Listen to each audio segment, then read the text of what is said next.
Dan, it is turning out to be quite a good weekend for you, this, isn't it? Another podium. But first of all, and congratulations on that, but first of all, just your take on what happened at the chicane with Tom.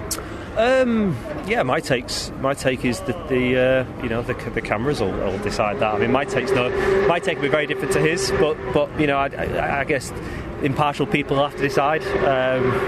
Ultimately, we were sort of side by side. He's on the outside. He braked late. I braked a touch later, but obviously I'm on the inside.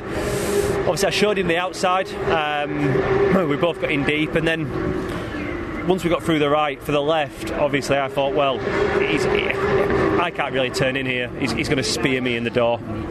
If he's there, he's made it, and he wasn't. He'd cut through. So I'd left a massive gap to the apex that Josh Cook then took chunks of time out of me and accelerated out, and I had a big I was on the wrong line and it was all a bit kerfuffle for me, so I compromised myself twice in a way, which was a bit of a shame. So I ended up losing a place to Josh, which was annoying, and then obviously Tom ran up the road. So I think his argument is I didn't leave him enough room, but my onboard and everything else will show that, well, the whole reason why I lost the position was because I left you enough room. I actually left you too much because I ended up losing a place to Josh Cook for that reason. So, which you got back, and you worked hard to get back. I got back, but it was still, I delayed myself 10, 11 car lengths that I didn't have to.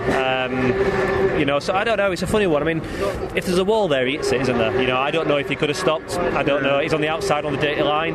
Could he have not made the corner anyway? He's going to argue that he always could, and it's Dan Cammish's fault, which is absolutely fair. If I was sat in his car, I'd do the same. I'd be arguing it was my fault, but it wasn't. And the powers that be will have to decide what they see. It's an interesting precedent, though, because obviously the second anyone shits alongside you, you just bail.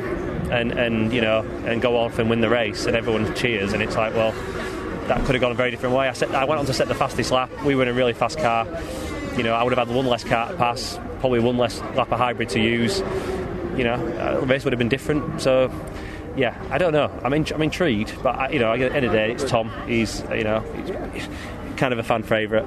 I think they'll struggle to overturn it, even though I think actually it would be the right thing to do in this instance. Lots of positives though for you this weekend, which is great news. I feel like there is. I mean, I'd say I was a bit crook most of the week and not felt great. I scored really good points. I'm having a good day. I have 2 podiums. We're starting to get proper momentum, which we should have had a little early in the season, but one thing or another.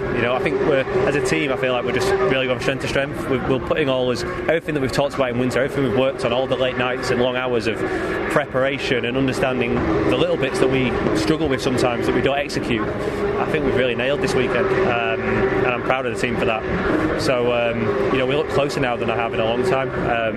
I feel like I'm getting back to the old me. The car is working under me, which I don't think I can probably say this car's never felt this good as it does for me now.